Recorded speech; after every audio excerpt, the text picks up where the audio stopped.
This essay will give some idea on what critical pedagogy is.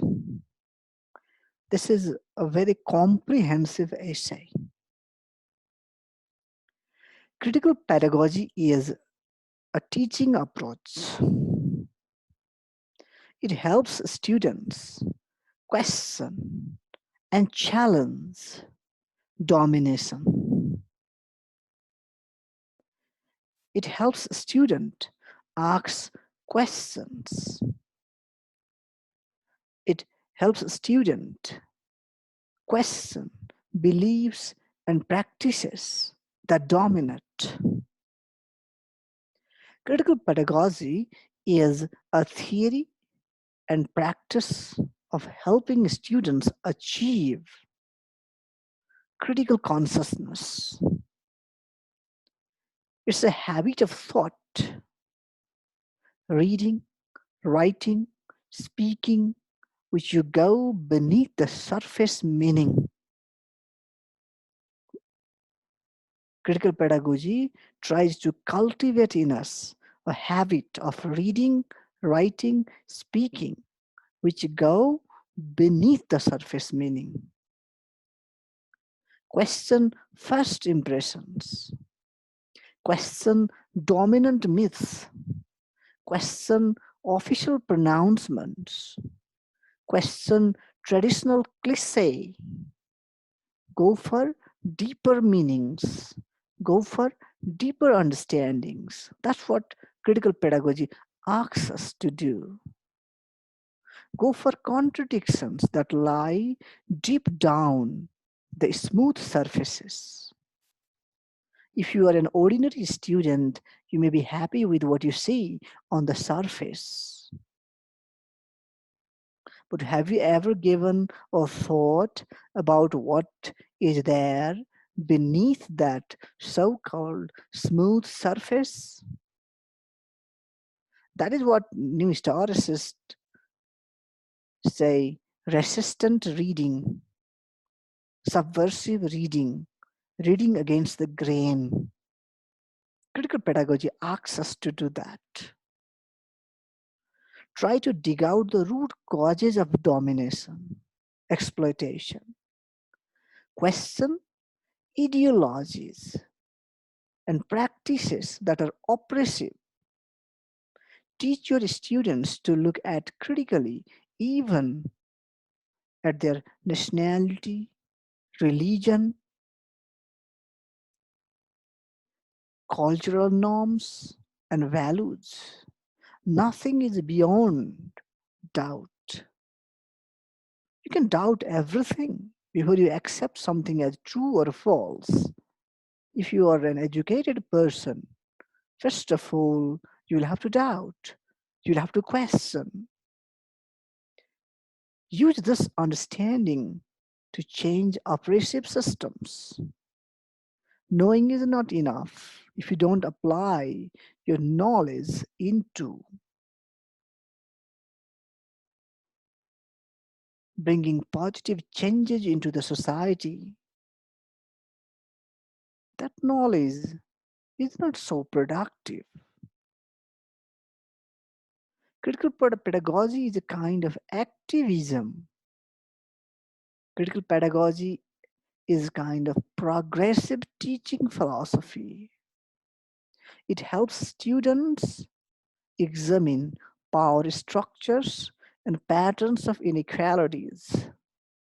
It may encourage the student to challenge any unjust authority, be it a teacher, be it the president, be it the school administration. If they are doing something unjustifiable, critical pedagogy asks us to question. It encourages students to take control of their own learning environment.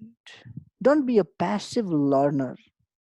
This is what critical pedagogy asks students. Critically evaluate what you are being taught at school and colleges. Critically look at your syllabus, critically look at your teaching methodologies, critically look at the evaluation schemas. This is what critical pedagogy asks us to do. So, to conclude, critical pedagogy is a very diverse field of knowledge. There are different schools of thought under this domain of knowledge that we call critical pedagogy. But there are some common themes, there are some common categories. These common themes and categories are what we are going to discuss in this essay.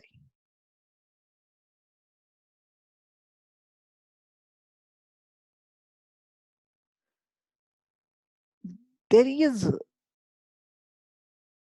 a very crucial role of critical theory in the emergence of critical pedagogy. Frankfurt School has contributed tremendously in the development and growth of this domain of knowledge and practice that we call critical pedagogy. First of all, let us be clear on critical tradition. What is critical tradition? Theories to belong to critical tradition mostly begin with an assumption, and that assumption is men and women are essentially unfree. There is domination, there is exploitation. We are not living in the just society. We are not living in the Ram Rajya. Had we been living in the Ram Rajya, maybe we don't need critical pedagogy, we don't need critical theory. Critical educators also endorse theories that question social, political, educational structure of our society. Their issues are relatable to society, these issues are dialectical in nature, these issues form interactive context between individual and society. So critical pedagogy does not just touch one aspect of the society. It asks us to look at all these aspects, social, political, educational, structure of our society. If you don't understand your society, you won't be able to be a critical educator. All these issues are relatable to society. These issues affect our lives. These issues affect our education systems. And in our society, contradictions exist. Things are not smooth. Things are not harmonious. And we need to be able to understand society, nature of education, along with this complexity. An individual and society, they are interwoven, they are interconnected. This is what critical pedagogy says.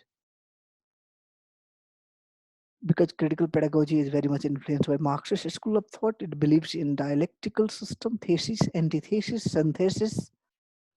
In our society, contradictions exist, and these contradictions force our history to move forward. And a critical pedagogist should be ready to look at these contradictions. He or she should have the courage to understand these contradictions because meaning comes out of these contradictions. If you just listen to the voice of one group of people, and if you believe that as the truth, your understanding would be lopsided. Thus, critical theories help us focus on both sides of the social contradiction. Look at the social issue from multiple perspectives. Look at thesis, antithesis, and synthesis. Critical pedagogy deals with the issues like part versus whole, knowledge versus action, process versus product, subject versus object, being versus becoming, rhetoric versus reality, structure versus function.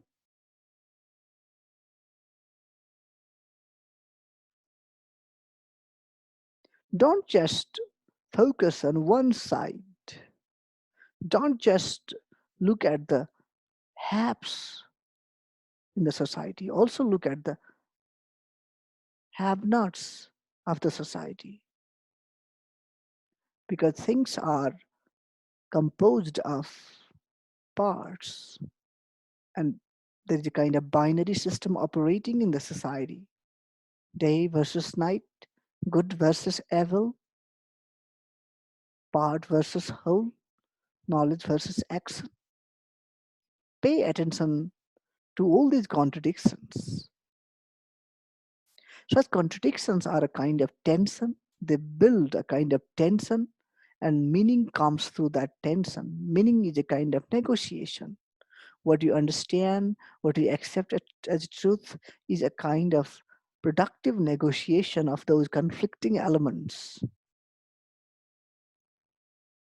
This dialectical nature of critical theory helps educators to look beyond the surface.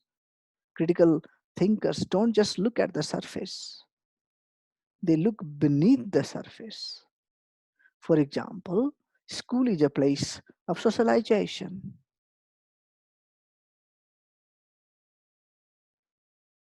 Don't just accept that fact. School may also be a place for empowerment. School is also a place for self transformation. School may be many things. Be ready to look at a school with all of its possibilities. Don't just take teaching learning as a refilling. Students are not just empty vessels. Also take into consideration a wide array of society and culture. Don't just try to create docile students. Just do whatever I say. If you teach your student this sort of philosophy, you may create dead text and dead minds. Dead text and dead mind. Don't do that. Critical theory produces manpower capable of asking questions. Critical theory helps us to understand the interests of the dominant class, to produce docile patriotic citizens. Elites want to produce docile patriotic citizens. Those who are in the ruling power, they want to produce docile patriotic citizen. But that's for their benefit. That's not for the benefit of the student. Critical pedagogy asks us to realize this thing. And if we need to raise voice against that, we should raise voice against that. Critical educators should somehow be biased. That biasness should be towards a better cause, for a better life. Critical educators should look at all sides, not just one side, not just two sides of a problem. That's what I was trying to refer to when I said look at one particular event from multiple perspectives, from multifarious perspectives. And dialectical understanding of schooling asks us to look at school as a site of liberation as well as domination. School does not just make students, it also spoils the students. If the school is not fair enough, it victimizes students who are from marginalized community, who are in minorities. For example, Marxist school charges our education system for being capitalist centric. They teach compete to be the best. They teach the only virtue is the virtue of making the most money. This is what Marxism says. And Marxism has a strong objection against this kind of education system, this kind of education philosophy. You all know Henry Giraud. Henry Giraud is a resistance philosopher, thinker. He's a critical pedagogist. He makes a distinction between micro and macro objectives. For example, those teachers who only focus on classroom management may miss an important aspect. Why is this knowledge being taught in the first place? You just look at the course book, you just teach whatever is there in the course content. If you are that kind of teacher, you are an incomplete teacher. You are not a critical educator. You are missing the half. If you cannot relate it to the larger politics, to the larger society, to the larger cultural aspects, whatever you are teaching does not produce meaning. It does not make much sense. And there are macro objectives in teaching learning. Macro objectives are also to be taken into consideration. Macro objectives connect classroom context with larger society. It aims for broader outlook. These issues may be related to larger politics.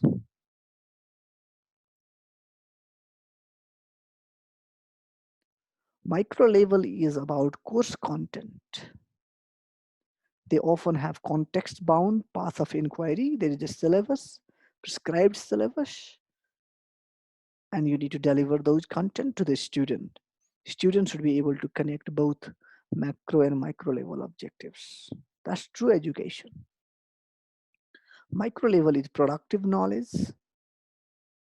Macro level looks at the connection between means and end, and specific events and wider implications. Xerox calls macro level objectives directive knowledge. Micro level is productive knowledge. Macro level is directive knowledge. It is a more dialectical mode of inquiry. Macro level is more dialectical mode of inquiry. Critical theory focuses more on such implication-based context. Students should be able to connect micro and macro levels. Teachers should be able to connect micro and macro levels.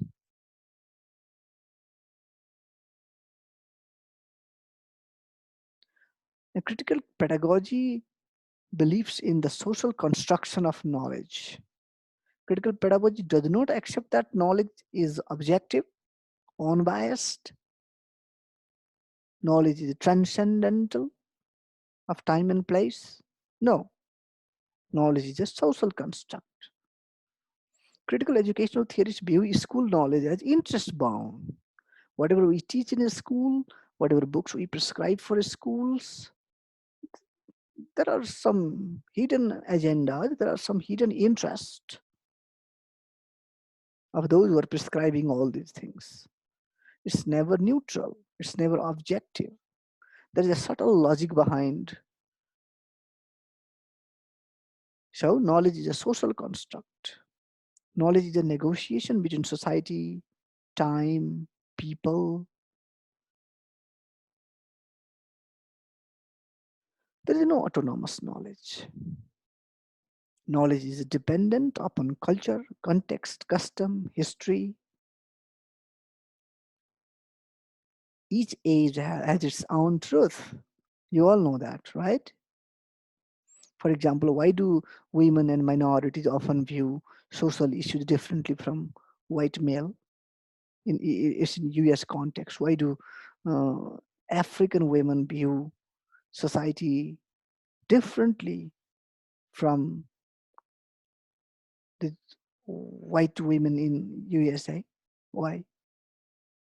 Why knowledge is different for these two groups of people? It's the nature of knowledge. Critical pedagogy asks why and how knowledge gets constructed. For whose benefit does knowledge get constructed? It asks why and how subjectivity enters into knowledge. Knowledge is subjective. Knowledge is not objective. For example, whatever knowledge we have built so far, mostly this is anthropocentric knowledge, human-centric knowledge. If a buffalo imagines his universe, he let's say here, it would imagine differently, right?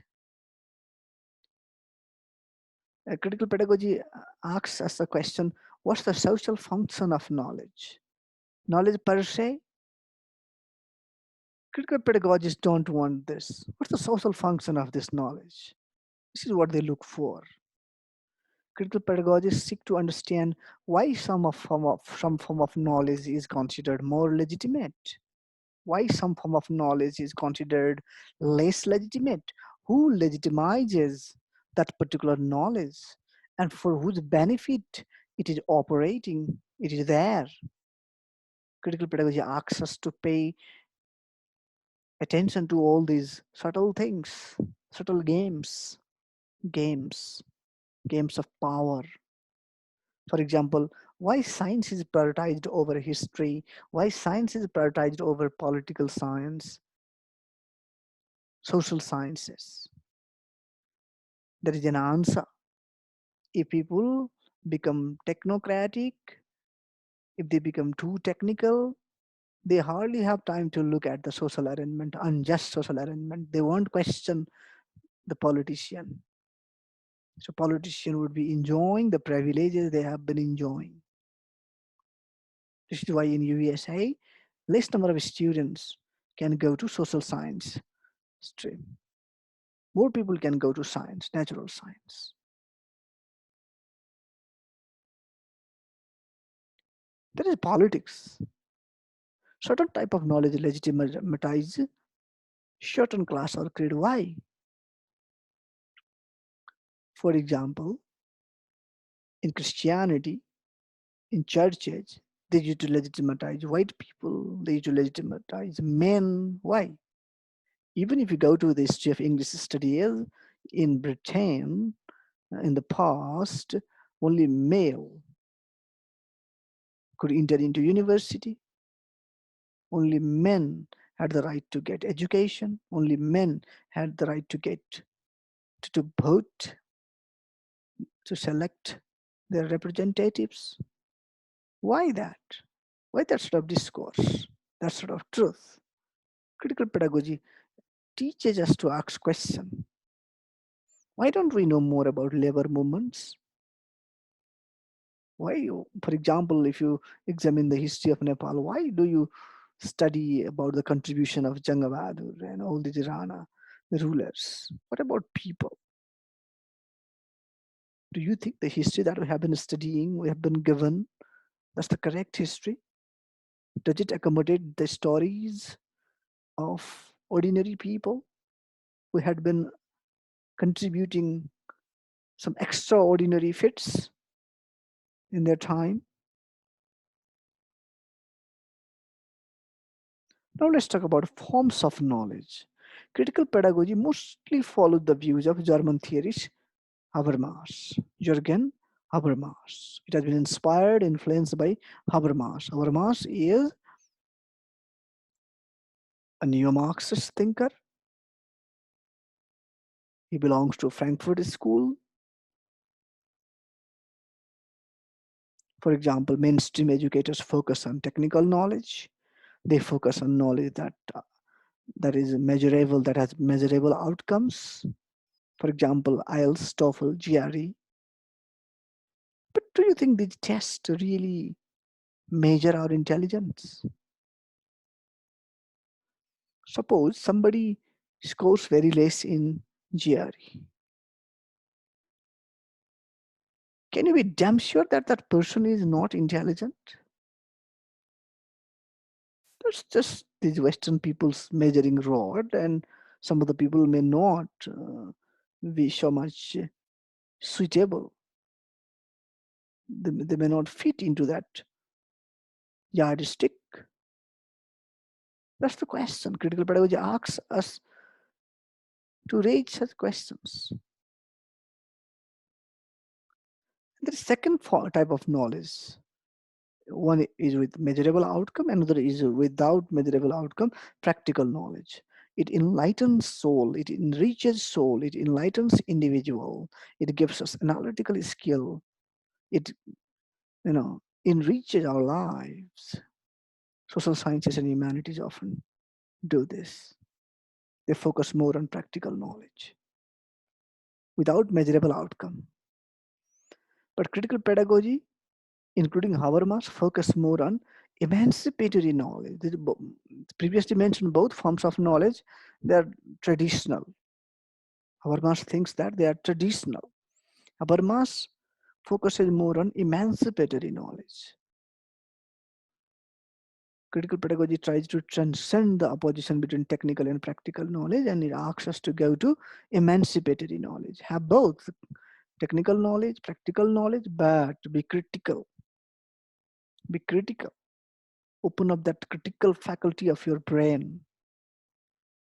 So it studies how relations are affected by knowledge and power. Critical pedagogy studies how human relations, are affected by knowledge and power. It aims at changing unjust social arrangements. It tries to empower human beings. That sort of education is to be given to the people. This is what critical pedagogy says. Critical pedagogy tries to give us a knowledge of class. If you don't understand class concept, notion of class, you don't understand society. If you don't understand society, you're not educated. In a given social order, class exists.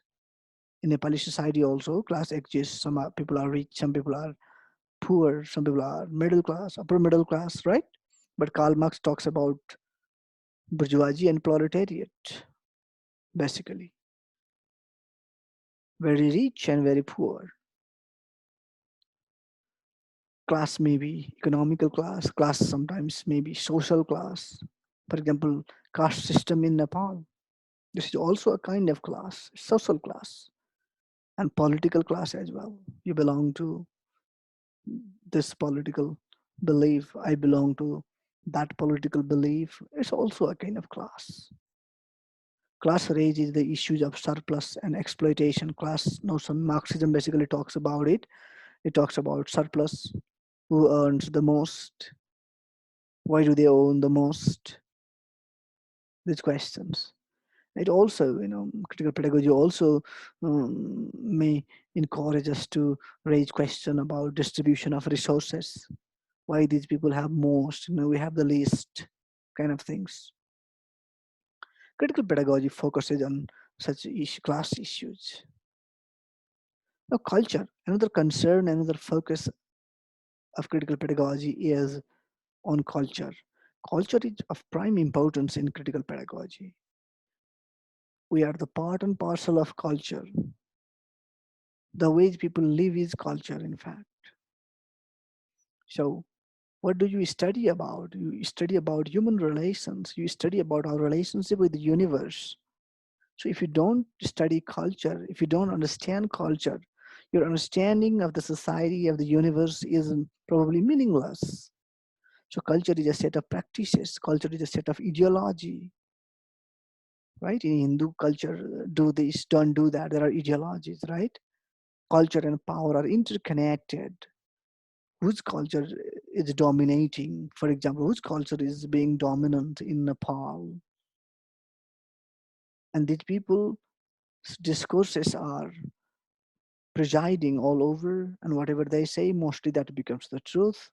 This is how culture, power, truth, they are closely linked. Critical pedagogy encourages us to understand all these nuances. Culture is linked with the structure of social relationship, right? In society, there are different class, different kinds of people. They're all connected, and that is what we call culture. Culture is also related to productions. It may be cultural productions. It may be uh, other true productions, manufacturing, for who works, who gets the profit, who invests, right? Culture is viewed as a field of struggle, in fact. It's a sum total of everything. So cultural artifacts are to be legitimatized and right, which cultural artifacts has to be legitimatized, which cultural artifact has to be discarded, and why that sort of things happen. For example, Raute culture and Brahmin culture. whose cultural artifacts are highly appreciated, highly valued in Nepali context. Why does that happen? Is it because they are minority? Is it because they are far away from the uh, center? What's the reason? Why do we call them jungle people? Why do you call them not evolved? They're not even evolved properly. Why do we tag such kind of things to them? Isn't it a kind of power game? Critical pedagogy looks at all these things with interest because it affects school, it affects university education, culture, society, human relationships. All these things affect the way we study, the kind of things we study, right? When we talk about culture, there are three different types of culture: dominant culture, subordinate culture, and subculture. Dominant culture is of central value. Obviously, it belongs to those who are in power, and those who are sidelined, those who are marginalized, they are called subordinate culture. And in between, there is one another small subset that we call subculture. It's in between um, previous dimension, dominant and subordinate culture. They are the parents of subculture. So subculture is somewhere in between, right? It's not uh, easily visible often. Subculture may be oppositional in nature because they are neither accepting dominant culture nor they are ready to be tagged as subculture, sorry, subordinate culture. For example, spiked hair, tattooed body, drug. What are the druggists doing? They're creating a new culture. They neither follow what dominant culture says, nor they are ready to follow what subordinate culture says. They don't consider themselves subordinate. They don't consider themselves dominant. So they're somewhere in between. They want to get attention, so they're doing different kinds of things. That's the kind of revel, and that's the kind of revolt, right? They're rebellious somehow. They somehow attempt to live out of the defined class.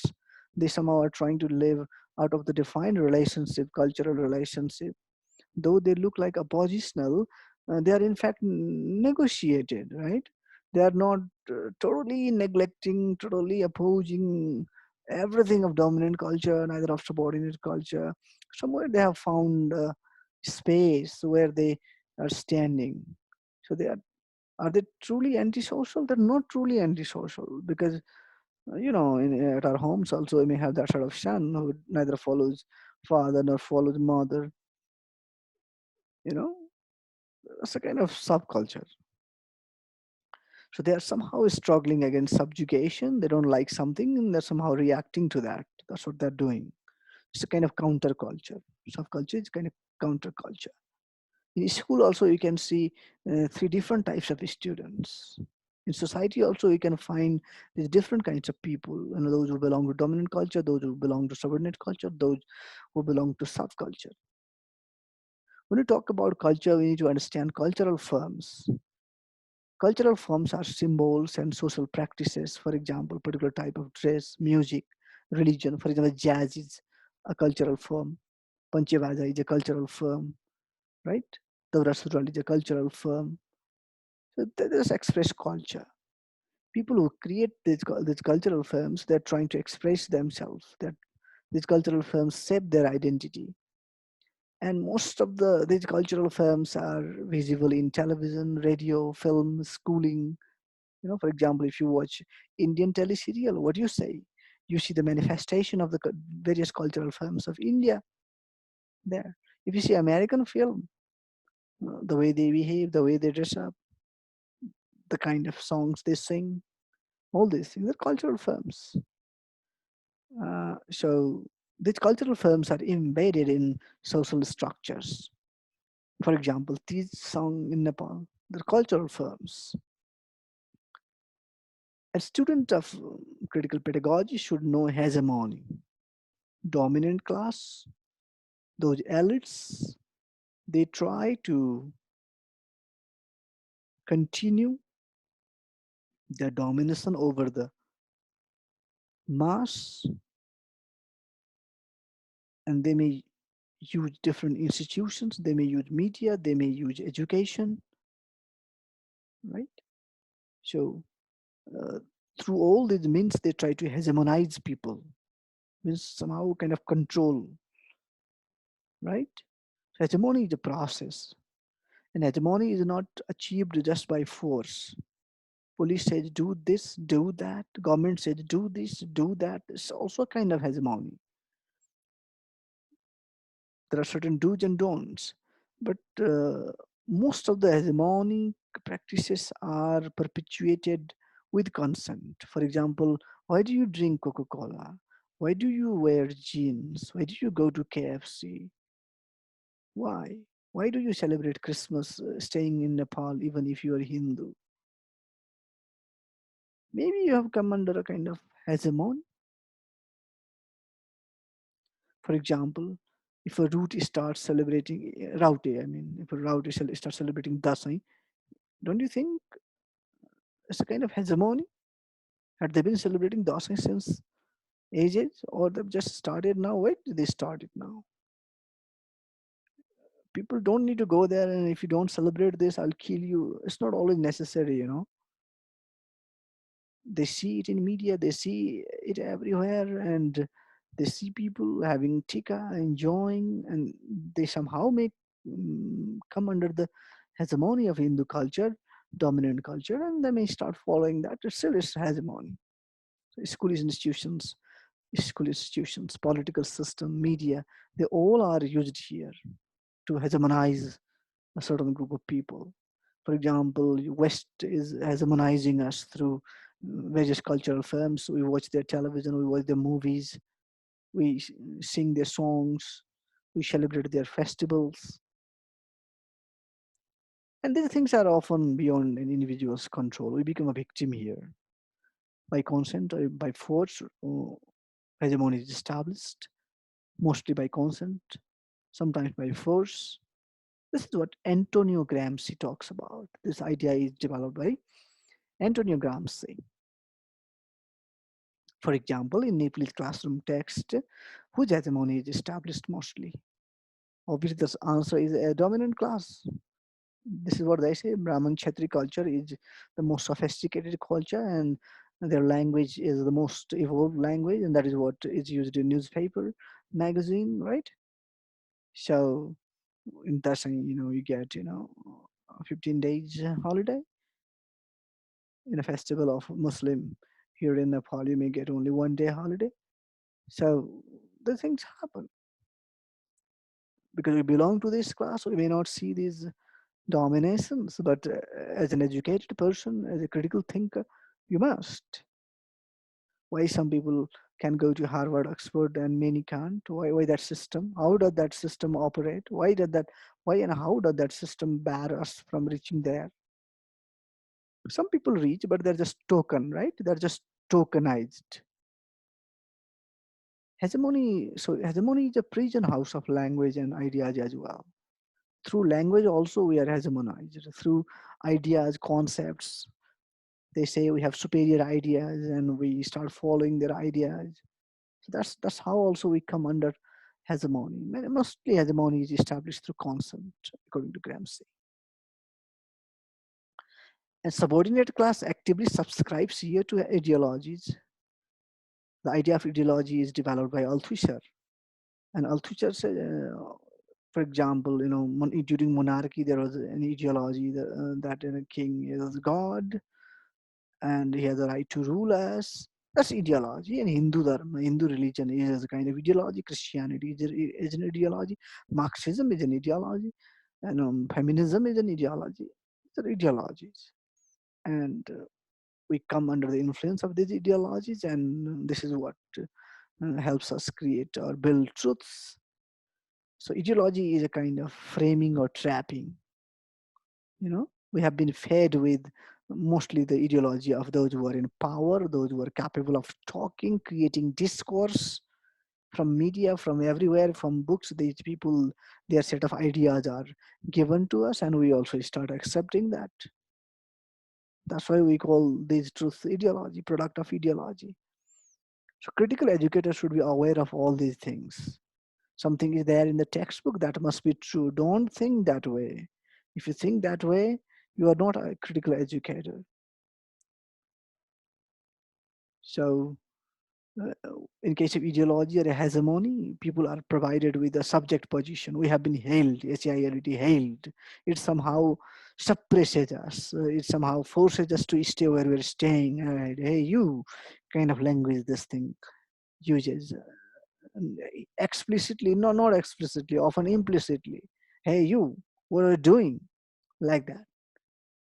And you behave in a certain manner, you talk in a certain manner, you respond in a certain manner. For example, to be a Nepali, you need to dress in a certain manner, you need to celebrate certain kind of festivals, you need to behave in a certain manner. Ideology is operating. Hegemony is at work. Hegemony often works through established truth, norms, values. This is what is the truth. This is how we feel about hegemony. For example, why do I go to KFC? Why not to go to KFC? We have right to have the best food. This is how we think.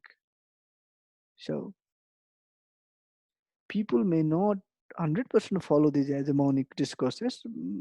Subculture may also exist there. Now for example, you follow a little bit of Western ideals and you follow a little bit of Hindu ideals, right? That's why critical pedagogy takes school as a place of negotiation. In a school, children from different background, all those things, students are not just there in the classroom. They're carrying so many things, and teachers are also carrying so many things. Textbooks are also carrying so many things. So school is a place for negotiation. Dominant ideology is there, subordinate ideology is there, subculture is there. But remember, not all prevailing values are oppressive, right?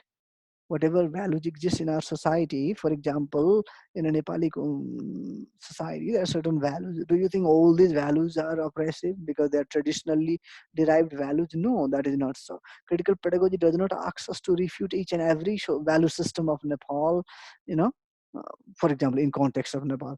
But we need to question. We need to question each and every value. We need to question each and every textbook. We may have to question each and every teaching methodology. Uh, who is going to be benefited? We need to ask that question. We should not be gullible. We should not trust what they say. We should not take things at face value. Right? Critical pedagogy. This is why we need critical pedagogy. This is where we need critical pedagogy. As a critical educator, identify such undemocratic practices and try to transform these undemocratic practices. Tell a student what is natural, what is not unnatural. You know, why am I poor? Why so many people are poor and these few people are rich? If somebody asks, what do you say? Those who work hard, they are rich. Those who don't work hard, they are poor. Most of the people say so. But is it true? So many hard workers, a rickshaw puller, he works throughout his life, but why is he still poor? That's an ideology of the ruling class. And mostly this is what we repeat. And we have seen few cases. Some of the people have, climbed the stairs of poverty and they have been able to change their class. And we look at only those few examples and say, look, if you work hard, you can also reach there. But what are the chances?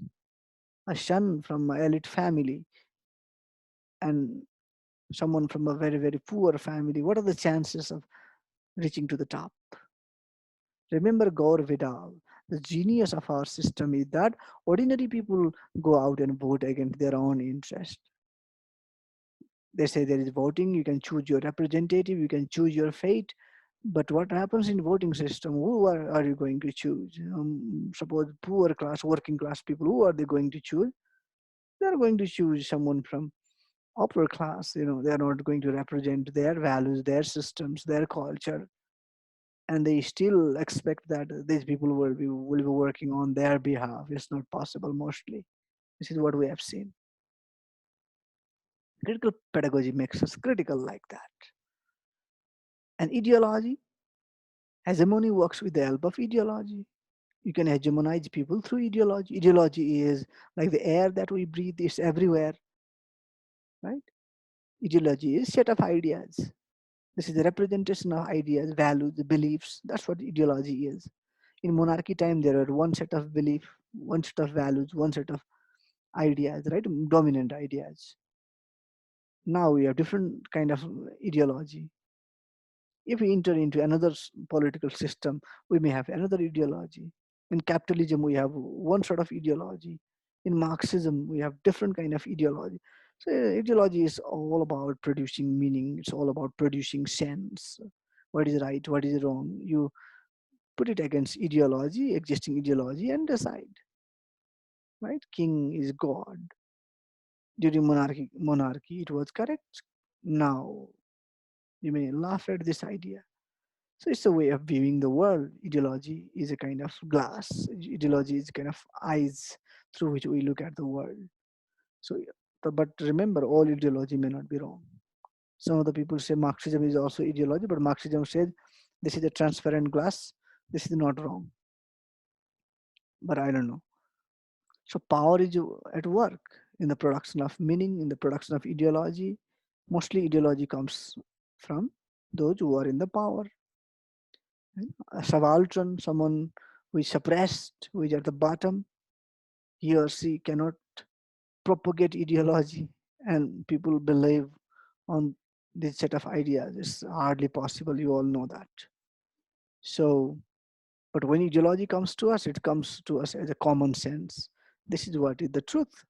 What's there? Why are you wondering about it like that, right? So why so few people are rich, so many people are poor? You may say, oh, what's strange about that? Like that. Stuart Hall and James Donald writes, ideology is the framework of thought which are used in society to explain, to figure out, to make sense of, or to give meaning to the social and political world. Right? Ideology may be positive, ideology may be negative in its function.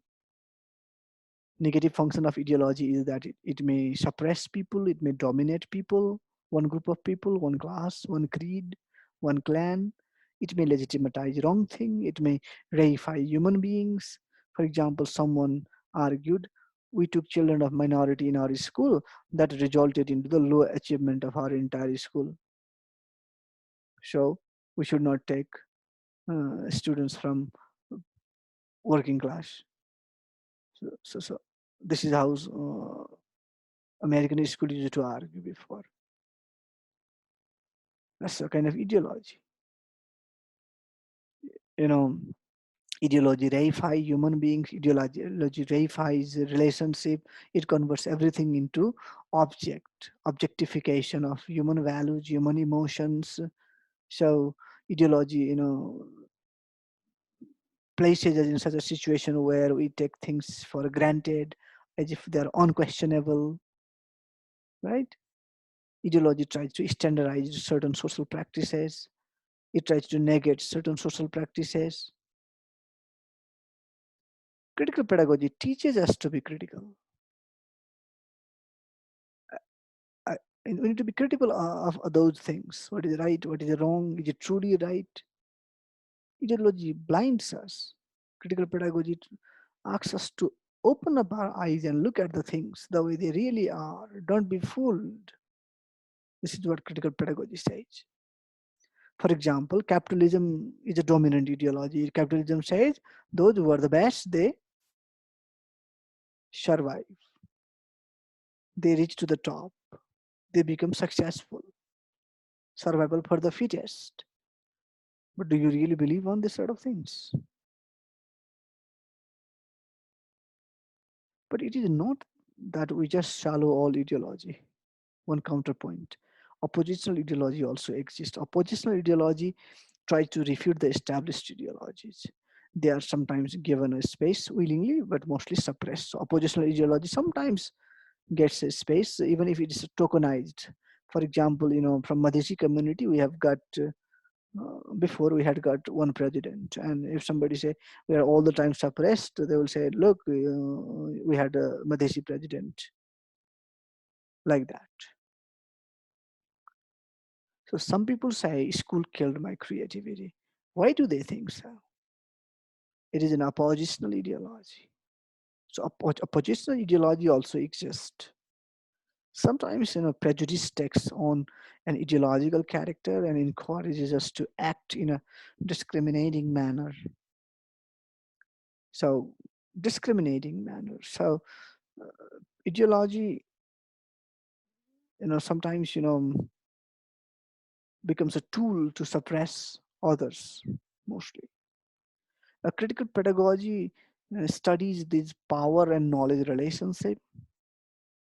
It encourages us to look at the curriculum from this vantage point. Do you see somebody's interest working here? Remember Foucault, those who are in power, they create truth. Those who are capable of creating discourses, they establish truth. And truth and power, they work hand in hand. John Dewey also wrote, the sum of conditions available for bringing the desirable end into existence. Here, power is understood in the conventional way. Sum of conditions available for bringing the desirable end into the existence, according to John Dewey. But Foucault says, no, not desirable condition, you know, desirable end. Foucault says knowledge is a construct, knowledge is a power game. So power is negative, power may be positive, it may be anything. Foucault talks about discourse. Power relations are inscribed in discourse. Discourses are made up of discursive practices. Discursive practices means who says what to whom, with what authority, and with which effect. These are discursive practices. Now, all social institutions are run by discursive practices. Marriage institution follows certain discursive practices. Church follows certain discursive practices. Schools follow certain discursive practices. Discursive practices are ways of producing discourse. For example, education discourse is a regulated system of statement. A regulated system of statement is discourse.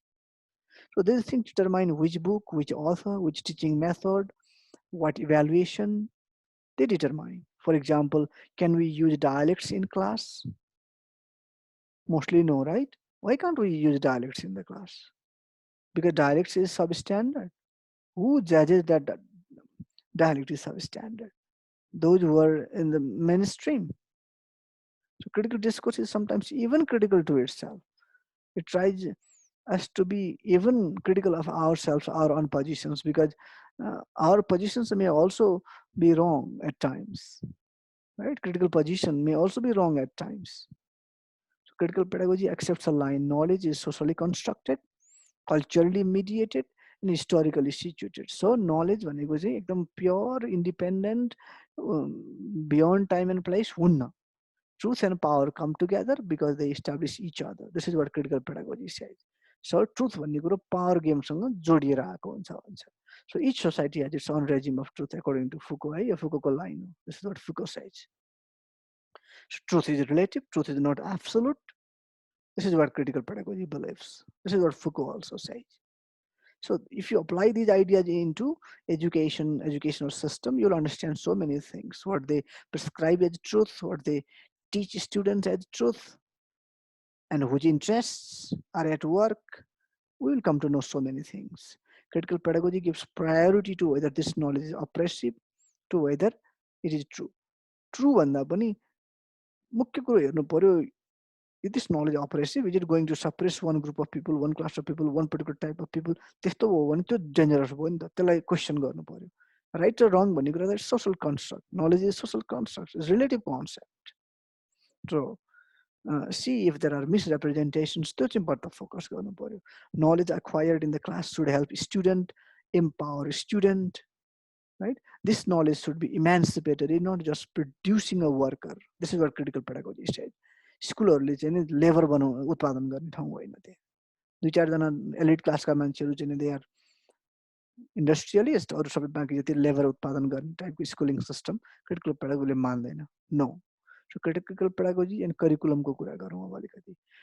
For critical educational theorist curriculum is much more than a program of study है. Curriculum भनेको चाहिँ this the form of life हो. It shapes life. Curriculum shapes our mind. So curriculum is the horse racing track हो नि त. हाम्रो जीवन दौडिने track हो करिकुलम भनेको चाहिँ. सो करिकुलम भनेको चाहिँ एउटा यसो चाहिँ नि एउटा आउटलाइन मात्रै होइन है, प्रोग्राम अफ स्टडी मात्रै होइन. So curriculum decides कि who is uh, going to be the ruler, who is going to be the rule, सबै कुरो करिकुलम भित्र लुक्या हुन सक्छ। अर्को कुरो हुन्छ हिडन करिकुलम। किताबमा लेखेको सिलेबसमा लेखेको त्यो त एक्सप्लिसिट करिकुलम भयो, त्यसले मात्र ह्युमन बिङ्स सेभ भएको हुँदैन स्टुडेन्टहरू। सो अनइन्टेन्डेड करिकुलम आउटकम दिने खालको करिकुलम पनि हुन्छ। For example, if a teacher regularly mistreats girl students in the class, if he does not listen to girl students properly, if he says, oh, you people are, you are just girls, you're going to do nothing, if he gives that kind of message, ultimately that's not in the curriculum, right? But that is going to create a big impact in the mind of the boys as well as girls, and certain outcomes will be achieved at the end, right? So that's the hidden curriculum. Some of the schools may give priority to one group of people, one class of people, one color people. For example, in USA in the past, only white people were prioritized, they were valorized. Other people always felt neglected. They always felt bad about themselves, their culture, their parents, their history. That's on explicit, implied hidden curriculum, So hidden curriculum also plays an active role in the formation of child's personality, a student's personality. So they also are to be understood very carefully. As critical educator, we should be aware of all these things also. So hidden curriculum deals with tacit ways, hidden ways in which knowledge is constructed, right? So hegemony, ideology, hidden रूपमा आएको हुनसक्छ त्यो करिकुलमभित्र. So these things may not always be there in the textbookमा नहोला, सिलेबसमा नलेखेको होला, but they are there. So if a teacher appreciates a boy more than a girl, मैले अघि पनि भने, त्यसले केही मिनिङ दिन्छ, केही मेसेज दिइरहेको हुन्छ. Why girls are discouraged to study math, science, why they are people often say you cannot do this, किन त्यो मेसेज टिचरहरूले पनि दिइरहेको हुन्छ. त्यसबाट के मिनिङ जेनेरेट गरिरहेको हुन्छ गर्ल्सहरूले. धेरै कुराहरू छ यो है. सो तर अब त्यसो भन्दाखेरि not all teachers are sexist है, not all teachers are biased. Some of the teachers, most of the teachers may not discriminate people that way. Remember, no curriculum is politically innocent. यति कुरा चाहिँ बुझौँ. सो करिकुलममा लेखेको छ, करिकुलममा प्रिस्क्राइब गरेको छ भन्दैमा त्यसले बेस्ट थिङ दिइरहेको हुन्छ र that really cultivates the brain of the people. It really leads people to the right path, student to the right path. त्यो होइन. क्रिटिकल एजुकेटरले त्यसरी सोच्नै हुँदैन. हामीले क्रिटिकल्ली नै सोच्नुपर्छ भइरहेछ यहाँ. So as a critical educator, be aware of the hidden curricula as well. Hidden curriculum as well, right? So curriculum भनेको चाहिँ नि कल्चरल पोलिटिक्सको फर्म हो, कल्चरल पोलिटिक्सको पार्ट हो, कल्चरको पार्ट हो, पोलिटिक्सको पार्ट हो. So critical educator theories view curriculum as a form of cultural politics हो यो. It means social, cultural, political, economic dimensions are the primary categories of understanding contemporary schooling. So स्कुलिङलाई बुझ्ने हो भने you should be able to understand all these things and interconnections, all these aspects, social aspect, cultural aspect, political aspect, economical dimensions, all these dimensions र यिनीहरूको nexus बुझ्नुपर्छ. सो school life भनेको चाहिँ plural हो र कम्प्लेक्स हो. This is plural, this is complex. So school life, स्कुलिङलाई चाहिँ नि प्लेन तरिकाले, सिम्पल तरिकाले if you try to understand, if you try to reduce this complexity, त्यसरी हुँदैन. That's not being critical, that's not educated way, right? School life should empower a student. Students should be able to appreciate and love themselves. This is what schooling should do, right? Ultimate bottom line हो, students should be able to appreciate and love themselves. अब हामीले गरेका हरेक काम, curriculum, explicit, implicit, स्कुलको building, school, the way teachers deal with people, pedagogy, सबै कुराले चाहिँ नि अल्टिमेटली त्यो रिजल्ट दिन्छ कि दिँदैन? Student are able to appreciate themselves, love themselves. त्यस कारणले अर्काको इन्स्ट्रुमेन्टलिजम, अर्काको टुल हुनु भएन हामीहरू. स्टुडेन्ट पनि हुनु भएन, टिचर पनि हुनु भएन, स्टुडेन्टलाई पनि हुन दिनु भएन.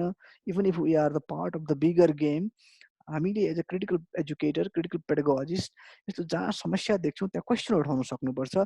Don't just fall prey to instrumentalism भनेको त्यही हो. So be a critic, try to demystify things, try to bring the things out of the fog भन्दा बाहिर लिएर आइदिनुहोस्, देखाइदिनुहोस् मान्छेहरूलाई यस्तो भइरहेछ, गलत काम भइरहेछ. इम्पावर स्टुडेन्ट्स क्रिटिकल एजुकेटरले गर्ने त्यो हो. So critical pedagogy and social reproduction. अब क्रिटिकल पेडागोजीले कसरी सोसल रिप्रोडक्सन गर्ने त भन्दाखेरि चाहिँ नि स्कुलले चाहिँ नि स्कुल्स पर्पेचुएट र रिप्रोड्युस द सोसल रिलेसनसिप. हेर्नुहोस्, स्कुलले पर्पेचुएट गर्छ, रिप्रोड्युस गर्छ सोसल रिलेसन। पछिसम्म सोसाइटीमा के हुने भन्ने कुरो स्कुलमा चाहिँ नि सानो ड्रामा चलिरहेको छ क्या। It helps to sustain society school ultimately. They shape, form people, they are producing future manpower. You all, so it's a kind of mental colonization. So schooling भनेको mental colonization नै हो, तर for but intended mostly for the good consequences हो होइन। त्यहाँ हाम्रो एक प्रकारको ब्रेनलाई चाहिँ एक प्रकारको डिरेक्सन दिने नै काम गर्ने हो खासमा। तर त्यो चाहिँ अब राम्रो हुनुपर्छ भन्ने मान्यता हो, सधैँभरि राम्रो गरिरहेको नहुन सक्छ। त्यस कारण करेस्पोन्डेन्स थ्योरिस्टहरूले चाहिँ के भन्छ भने स्कुलभित्र एउटा सानो ड्रामा चलेको हुन्छ, त्यहाँनिर कसले लिडरसिप लिएको छ होइन, को चाहिँ एकदमै सब्सिडियरी रोल खेलिरहेको छ, पछि समाजमा त्यस्तै रेप्लिकेट हुन्छ। त्यो लिडर भएर अगाडि बढ्ने लिडरको लिडर रहन सक्छ होइन, पछाडि बढ्ने पछाडि बस्ने पछाडि बसेको हुन्छ। प्रायः चाहिँ एलिट क्लासको मान्छेहरूलाई टिचरले इन्करेज गर्छ, उनीहरूलाई अगाडि ल्याउँछ होइन। प्रायः जस्तो आफू जस्तै क्लासको मान्छेहरूलाई बढी फेभर गर्छ, उनीहरूको आन्सरलाई बढी फेभर गर्छ। यो सबै कुरा गरिरहँदाखेरि चाहिँ पछि टिचरै हुने हो भने पनि त्यही टिचरकै क्लाससँग बिलोङिङ गर्ने खालका मान्छेहरूलाई चाहिँ बढी त्यो लाइनमा सजिलो बनाउने तरिकाले एक्सप्लिसिटली इम्प्लिसिटली काम भइरहेको हुन्छ। त्यो ठुलो ड्रामा चलिरहेको हुन्छ विदिन द स्कुल भन्छ यो करेस्पोन्डेन्स थ्योरिस्टले चाहिँ है।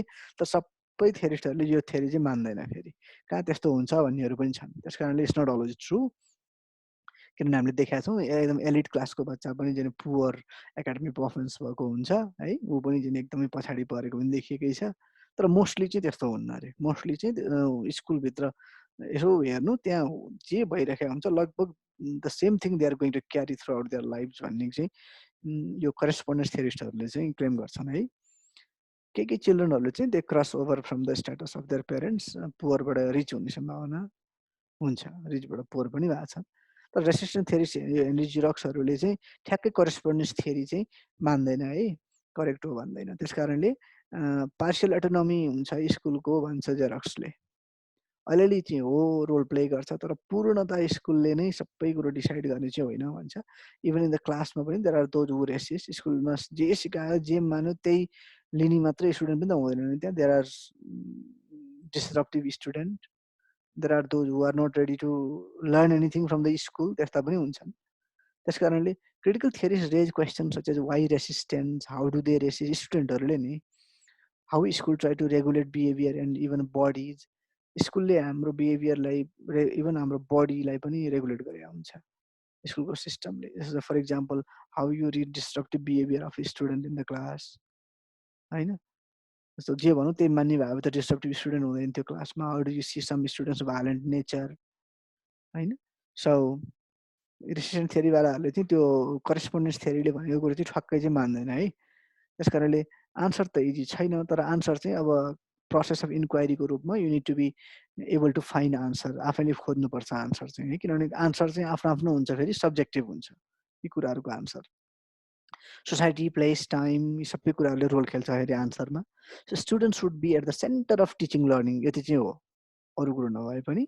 Student should be at the centre, they should be able to relate what they study. उनीहरूले पढाएको कुरा रिलेटेबल हुनुपर्छ, एप्लिकेबल हुनुपर्छ। Teacher should be able to create agenda of possibility in their classroom. Agenda create गरिदिनु पर्यो, youthful एजेन्डाहरू throw गर्न सक्नु पर्यो, उपयुक्त वातावरण बनाइदिन सक्नु पर्यो टिचरहरूले, so that student can learn more effectively. अब some teacher may not be able to cope up with this new scenario है। यो स्टुडेन्ट सेन्ट्रिक टिचिङ पेडागोजी चाहिँ कतिपयलाई चित्त बुझ्दैन, अब सोक्रेटिक मेथड नै चित्त बुझ्छ होला, उनीहरूले पनि अब बिस्तारै चेन्ज हुनुपर्छ भन्ने कुरो छ यसको है। सो अब अन्तिम कुरो चाहिँ के हो भने एजुकेसनले डेभलप गर्ने भनेको कल्चरल क्यापिटल हो, नलेज क्यापिटल हो है। So build cultural capital, build society. Pierre बर्ड्यूले पनि के भनेको छ भने he made this term cultural capital popular. Bourdieu is a French theorist, you all no.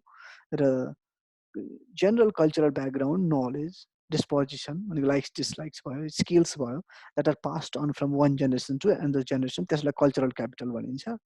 अब हामी हरेकले चाहिँ आफ्नो प्यारेन्ट्सको कल्चरल क्यापिटल क्यारी गरिरहेको हुन्छ अरे है, अनि त्यही अनुसार हामीले पनि आफूलाई सेभ गर्दै लान्छौँ अरे।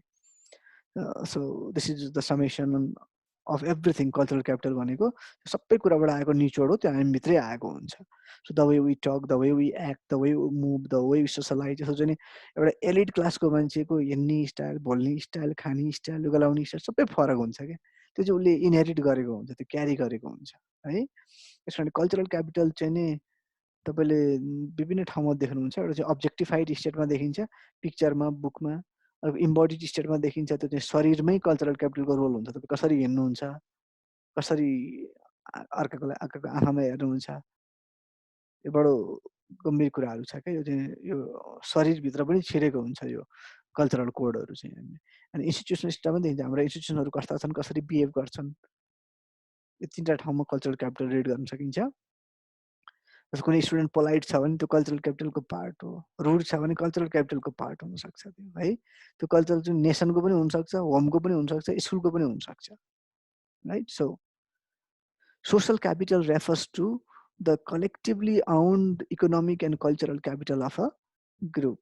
So linguistic competency is an example of cultural capital नै हो। हामीले कुन किसिमको भाषा लिएको छौँ, गेन गरेको छौँ, त्यो पनि कल्चरल क्यापिटलको पार्ट हो। जस्तो माई फेयर लेडी बर्नार्ड सको चाहिँ नि ड्रामा पढ्नु अथवा माई फेयर लेडी पनि फिल्म हेर्नु, ड्रामा पिग्मेलियन हो। त्यहाँ हेर्नुहोस्, एउटा क्याबेज गर्ललाई एकदम खतरा हाई क्लासको ल्याङ्ग्वेज दिएपछि र त्यही अनुसार लुगा लगाइदिएपछि कसैले पनि चिन्दैन, ऊ हाई क्लासकै हुन्छ, पछि पनि हाई क्लासमै म्यारी गरेर जान्छ। त्यति फरक पर्छ है। कल्चरल क्यापिटल त्यसरी आउने चिज हो। त्यहाँ तपाईँ एक्सपेरिमेन्ट गरेर एकजनालाई त्यस्तो बनायो, तर इट इज नट पोसिबल। सो सजिलो चिज छैन त्यसरी बनाउनलाई। त्यो चाहिँ एक्वायर गर्दै लिएको हुन्छ। फर इक्जाम्पल वर्किङ क्लासको लिमिटेड कोड हुन्छ अरे, मिडल क्लासको इलाबोरेट कोड हुन्छ अरे। स्कुलिङ सिस्टमले इलाबोरेट कोड हुने मान्छेलाई बढी प्रायोरिटी दिन्छ, बढी मार्क्स दिन्छ, उसैले टप हुन्छ, उसै फर्स्ट हुन्छ। स्कुल क्लासले मिडल क्लास भ्यालुलाई बढी प्रायोरिटी दिँदो रहेछ भने यहीँबाट देखिन्छ। मिडल क्लासको भ्यालुले चाहिँ नि डोमिनेन्ट रोल खेल्छ स्कुलहरूमा भनेर चाहिँ यो चाहिँ आइडिया अफ बसिल बर्नस्टेनको हो है। यो किन एलिट क्लास थोरै हुन्छ, 5% पनि हुँदैन। अब वर्किङ क्लास पनि थोरै नै हुन्छ। प्रायः धेरै मान्छे मिडल क्लासमा हुने भयो हुनाले आजभोलि चाहिँ मिडल क्लास भ्यालुलाई चाहिँ नि स्कुल एजुकेसनको सेन्टरमा राखेको हुन्छ भनेको छ। स्कुलले चाहिँ अब लोवर क्लासको कल्चरल क्यापिटललाई डिभ्यालु गर्छ। उनीहरूको लुगा लाउने तरिकालाई मन पराउँदैन, हे यो भएन भन्छ। उनीहरूको भाषालाई मन पराउँदैन, यस्तो भाषा ठिक छैन भन्छ। त्यस कारण ultimately school reward cultural capital कसको त भन्दा अफ मिडल क्लास पिपल। अनि यिनीहरूले नै बढ्ता एडभान्टेज लिनेरहेछन्। उनीहरू नै बजारमा पछि चाहिँ नि सक्सेसफुल भएर जानेरहेछन्। So who often get highly paying job at the end भन्दा उनीहरूले नै पाउने भयो है। त्यस कारणले म्याक्लोरेनले चाहिँ के भनेको छ भने, तर when I was in my urban Geto classroom, मैले पनि त्यसै गरेको थिएँ भनेको छ है। उसले पनि आफू जस्तै विद्यार्थीहरूलाई इन्करेज गर्ने, आफ्नै क्लासको विद्यार्थीहरूको कोडहरू कल्चरल क्यापिटललाई चाहिँ नै रिवार्ड गर्ने। उनीहरूको बोल्ने शैली, हिँड्ने शैली, खाने शैली, कुरा गर्ने शैलीलाई वाह राम्रो भन्ने गर्यो नि त नि। अर्कोलाई डिस्करेज गर्यो भने त्यसले त भिक्टिमाइज गर्यो नि त अर्को ग्रुपको पिपललाई त। त्यो उसले पनि कन्फेस गरेको छ। तर पछि when he became critical educator he realize all this things, he corrected. त्यस कारणले मेसेज चाहिँ के हो भने be aware, be able to see such ill practices wherever they exist, and if you see them, raise questions, try to change them, try to be a critical educator, not just an educator. Try to be a critical educator, try to be a critical pedagogist. This is how McLaren ends this essay. Thank you very much for listening carefully. Thank you.